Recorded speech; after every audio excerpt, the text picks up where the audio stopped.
আমার দিকে তাকান, আমার সাথে কথা বল। এই রায়মাদি, কথা বল না আমার সাথে।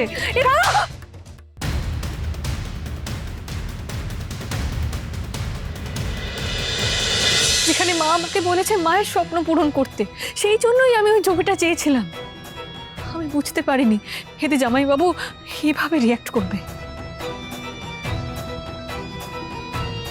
তবে তুই চিন্তা করিস না, আমি জামাইবাবুর সাথে কথা বলবো, ওদের সবটা বুঝিয়ে বলবো, ঝামেলা মিটিয়ে দেবো। দেখিস তুই আর কষ্ট পাস না রে।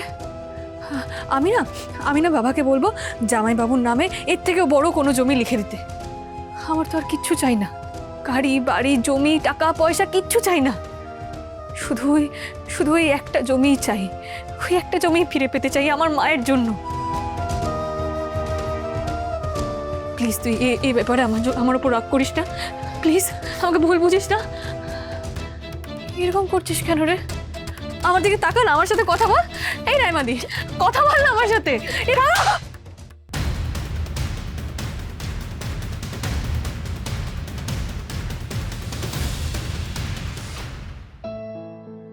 একদিন কুণাল আমাকে ওদের সম্পর্কের কথা বলায় আমি ওকে কথা দিয়েছিলাম কাকিমা যে দুই বাড়িতেই ওদের সম্পর্ক নিয়ে আমি কথা বলব, কিন্তু সেই সুযোগটা হয়ে ওঠেনি, কারণ তার আগেই তুমি এই বিষয়টা জেনে গেছো। আর এই পরিস্থিতিতে আমি তোমার উপর কোনো সিদ্ধান্ত চাপিয়ে দিতে চাই না কাকিমা। আমি শুধু এইটুকু বলতে চাই কাকিমা যে মানুষ ভালোবেসেই ভালো থাকে। টাকা পয়সা বিষয় সম্পত্তি এগুলো সব সাময়িক কাকিমা, শুধু ভালোবাসাটাই থেকে যায়। তাই কাকিমা আমি তোমাকে অনুরোধ করব, তুমি এসব ভেবে সিদ্ধান্ত নিও। তুমি এসব কথা ভেবে যা সিদ্ধান্ত নেবে কাকিমা আমরা সেটাই মেনে নেব। বৃষ্টি আয়। মা শুনলে তো শুভ কি বললো? দাদা আর বৃষ্টি যদি একসাথে থাকে তাহলে ওরা দুজন ভালো থাকবে, আর ওরা দুজন ভালো থাকলে আমরা সবাই ভালো থাকতে পারবো। আর সেটা যদি তুমি না মেনে নাও তাহলে তুমি তোমার ছেলেকে হারাবে, আর কি হবে?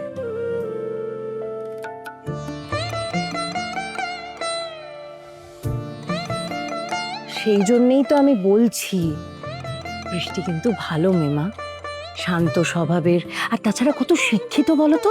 এবছর তো কলেজে ফার্স্ট হয়েছে। তুমি দেখো বৃষ্টি আমাদের বাড়ির বউ হয়ে এলে তোমার সব কথা শুনবে, তোমাকে হাতে হাতে কাজ করে দেবে।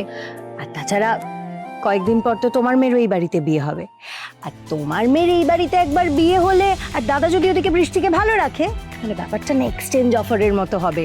দাদা বৃষ্টিকে ভালো রাখবে আর এদিকে তোমার মেয়ে জামাইয়ের ভালো থাকা কিন্তু একদম ফ্রি।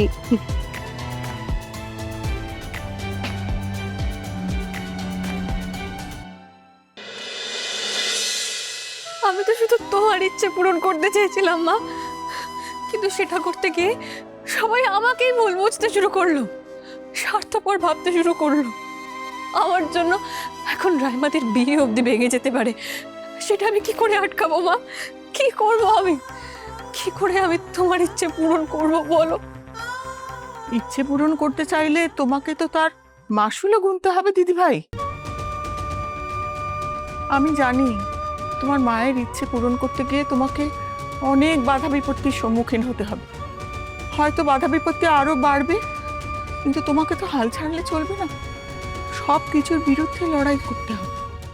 আর এটাও জানি তোমার একার পক্ষে এই লড়াই করাটা খুব সহজ হবে না। কেন দিদুন, একা কই? তুমি তো আছো আমার সঙ্গে। তুমি একবার বাবাকে বলো না, তুমি বুঝিয়ে বললেই বাবা ঠিক শুনবে।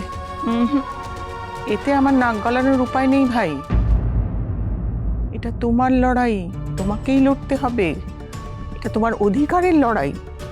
আর তোমাকে সঙ্গ দেবে এমন একজন যাকে তুমি চোখ বন্ধ করে ভরসা করতে পারো, যে তোমার জন্য যে কোনো ঝুঁকি নিতে পারে। ভেবে দেখো তো, তোমার জীবনে এরকম কেউ আছে?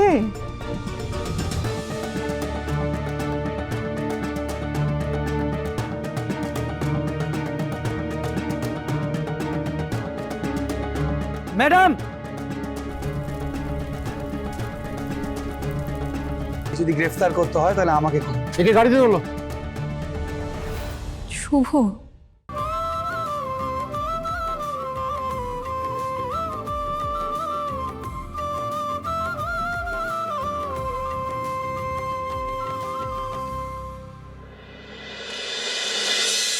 এই রে, ডালটা বসাতেই ভুলে গেছি।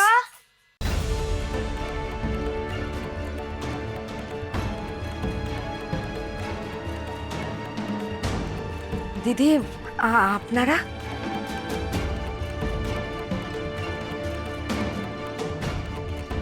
এখনো তো মাস শেষ হয়নি, তাই ভাড়াটা গুছিয়ে রাখা হয়নি দিদি। তো দিয়ে দেবো, ঠিক সময়ই দিয়ে দেবো।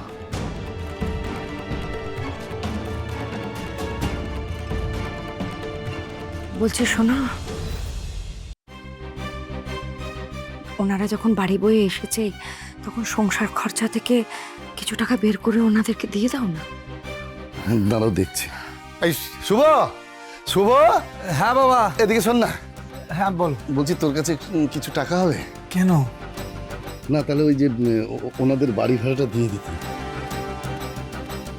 আমাকে আর একটু সময় দেবেন কাকিমা, আমি 2 দিনের মধ্যে দিয়ে দেবো। আহ, বাড়ি ভাড়া দেওয়া নিয়ে এত ব্যস্ত হয়ে উঠছো কেন বলো তো? আরে আমরা কি বলেছি যে আমরা ভাড়া নিতে এসেছি? তাহলে আমরা ভাড়া নিতেও আসিনি আর তোমাদেরকে বাড়ি থেকে বার করতেও আসিনি। আমরা কিছু জরুরি কথা বলতে এসেছি। জরুরি কথা মানে দিদি? আপনারা দাঁড়িয়ে রইলেন কেন? বসুন না, আমরা বসে কথা বলি।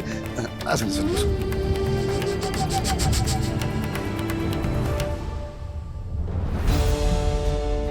বৃষ্টিকে দেখছি না কেন?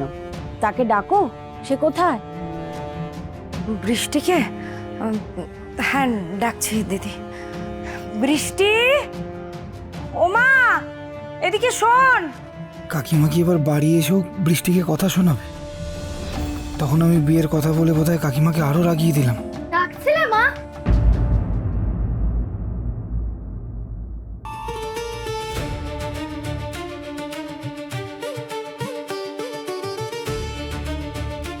মা, শ্রীপর্ণা বলছি তোমার বাবা মা দাদা সবাই এসেছে, আবার কোনো ঝামেলা হবে নাকি?